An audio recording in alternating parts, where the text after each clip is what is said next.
അങ്ങനെ ഷൈൻ ടോം ചാക്കോയെ പോലീസ് നേരിട്ട് വിളിപ്പിക്കുമ്പോഴും നിയമപരമായി മുന്നോട്ട് പോകാൻ പോലീസിന് മുന്നിൽ വെല്ലുവിളികൾ ഏറെയുണ്ട്. ഷൈൻ ടോമിനെതിരെ മറ്റ് തെളിവുകൾ ഒന്നും പോലീസിന്റെ കയ്യിൽ ഇപ്പോൾ ഇല്ലതാനും.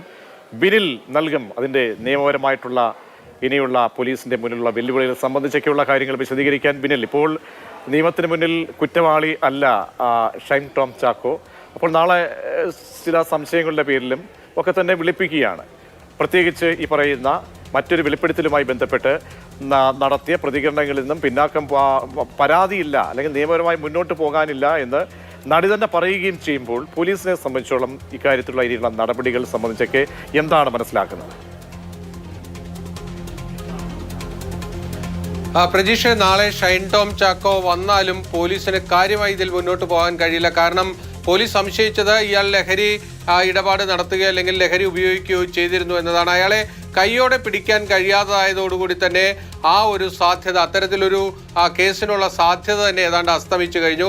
ഇനി ആളെ ആ സമയപരിധിക്കുള്ളിൽ, അതായത് ഇന്നലെ ഇയാളെ കണ്ടെത്താൻ കഴിഞ്ഞിരുന്നുവെങ്കിൽ ഒരുപക്ഷെ ശാസ്ത്രീയ പരിശോധനകളിലൂടെ ലഹരി ഉപയോഗിച്ചിരുന്നോ എന്നത് തെളിയിക്കാൻ കഴിയുമായിരുന്നു. അങ്ങനെ ലഹരി ഉപയോഗിച്ചിരുന്നു എന്ന് തെളിയിക്കാൻ കഴിഞ്ഞിരുന്നുവെങ്കിൽ ഷൈൻ ടോം ചാക്കോയ്ക്കെതിരെ കേസ് നിലനിൽക്കുകയുമാകുമായിരുന്നു. പക്ഷേ ഇപ്പോഴത്തെ ഒരു സാഹചര്യത്തിൽ ഇത്രയും സമയം കഴിഞ്ഞിരിക്കുന്നു. അതുകൊണ്ട് ഇനി ഷൈൻ ടോം ചാക്കോ നാളെ വന്നാലും പോലീസിന് കാര്യമായൊന്നും ചെയ്യാൻ കഴിയില്ല. അയാൾ പറയുന്നത് കേട്ട് ആ കാര്യങ്ങൾ അവസാനിപ്പിക്കുക, ആ രീതിയിലേക്ക് മാത്രമേ പോലീസിന് പോകാൻ കഴിയുള്ളൂ.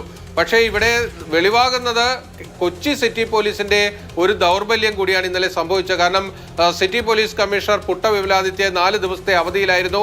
അതിനുശേഷം അതിന്റെ തുടർ നടപടികൾ പിന്നീട് അദ്ദേഹം ഇല്ല എങ്കിൽ അതിന്റെ കൈകാര്യം ചെയ്യേണ്ടത് കൊച്ചിയിലെ DCPമാരാണ്.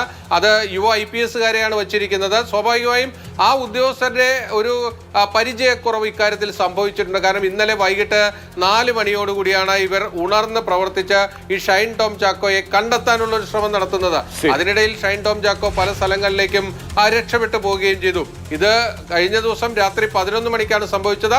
ആ സമയത്ത് തന്നെ ഒരു അന്വേഷണത്തിലേക്ക് പോയിരുന്നുവെങ്കിൽ ഒരുപക്ഷെ ഇയാളെ കണ്ടെത്താൻ കഴിയുമായിരുന്നു. ഈ നഗരത്തിനകത്ത് തന്നെയായിരുന്നു ഉണ്ടായിരുന്നത്.